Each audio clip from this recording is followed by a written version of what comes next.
यो मसँग जाँदैन तर किन कराएको हो गरेर हेलो सबैजनालाई welcome to my mini blog मेरो छोटो मिठो मिनी ब्लगमा सबैजनालाई वेलकम छ आज चाहिँ म काम थिएन अनि त्यसमा चाहिँ आज अफिसमा पनि गएन आज चाहिँ मेरो दिनचर्या भनेको रुममै बित्यो क्या घरमै अनि के भन्न लाग्यो भने भोक लाग्यो अनि खाजा के खाने भन्दै सोचिरहेको है अनि दिमागमा झट्ट के आयो भने नेपाली त हो है छिटो मिठो चौचौ पकेर खाने भन्ने प्लान गरेँ होइन फेरि यस्तो विचार गरेँ चौचौ कति खाने यार चौचौ कति खानु चौचौ खाँदा पेटमा किरै परिसियो जस्तो लाग्यो मलाई अनि त्यसपछि खाजा चाहिँ अनि घरमै पनि रेडिमेड पनि बनाएर खान सक्थ्यो तर बाहिर पसलमा लिन जाउँ भनेको चौचौ खानु पर्ला अब चौचौ लिन जाउँ भने नि सिङ्गा खास गरी चाहिँ तर यहाँ अवस्था अलिक गम्भीर छ कि किन भन्दाखेरि बाहिर यस्तो घाम लागिरहेको छ आमा हेर्न सक्नुहुन्छ हेर्नुहोस् त मस्त घाम लागिरहेको छ हौ आमा गाई पनि कति धेरै छ आज त ओहो घरको छेउमा गाई पनि मस्त छ यहाँ हामी यस्तो छ आमा घामले त फेरि सिधै मेरो टाउकोमै हान्छ क्या अनि आज अलिकति टाउको पनि दुखिरहेको छ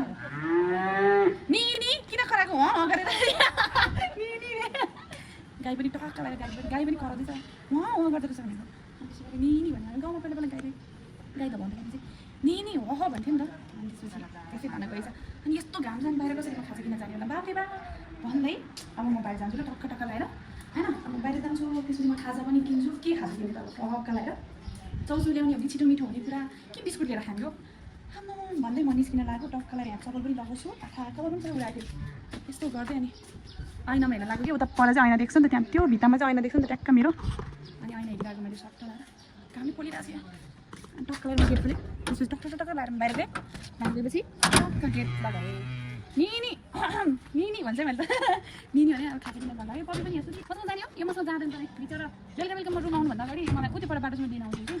कम नयाँ लाग्दो छ अनि मैले त गाई आउँदैन आज त कमै गाई नि अनि त्यही भन्दै मैले ट्याक लगाएर खाजा किन जान्छु पहिला खाजा के खाने भन्दाखेरिमा हेरौँ ल पसलमा गएर बिस्कुट खाने हो कि यो पुग्ने के अरे गर्मी भयो कि जाडो भयो तिमीलाई चाहिँ कहाँ भित्र पस्न गएको है अब भित्र मलाई नडोमा जान्छ बिहे बनाएको के शीतलमा गएर बसिरहेको छु कि अनि म यो भिडियो यो जाडो भएको कि गर्मी भएको नै भाग्यो यार भाग्यो अब कहाँ छ मलाई पाप लाग्छ अब घामले पोल्यो फेरि छाता बोक्ने दिमाग पनि आएन छ मलाई बेलामा होइन भन्दै म टक्क लगाएर हिँडिदिएँ अब खाजा के खाने त खाजा के खाने बिस्कुट खाने नखाने अनि त्यसपछि के खाने त बाटो त्यस्तै छ ल मौतीमा जाने बाटो चाहिँ सर लगाएर उति माथि पुग्नुपर्छ तल पनि छ पसल सानो चाहिँ तर म तल चाहिँ जाँदैन किन भन्दा अलिक टाढा हुन्छ त्यही लागि मलाई अल्छी लागिरहेको छ आज अलि सन्चो पनि छैन नि त आज अलिकति बिरामी फिल भइरहेछ मलाई त्यही भएर म नगएको हो अनि त्यही भएर म नजिकै हेरेँ मैले घाम चर्को लगाएर चाहिँ एकदम घुमौँ भनेको आँखै तिमी बनाउँछ मेरो त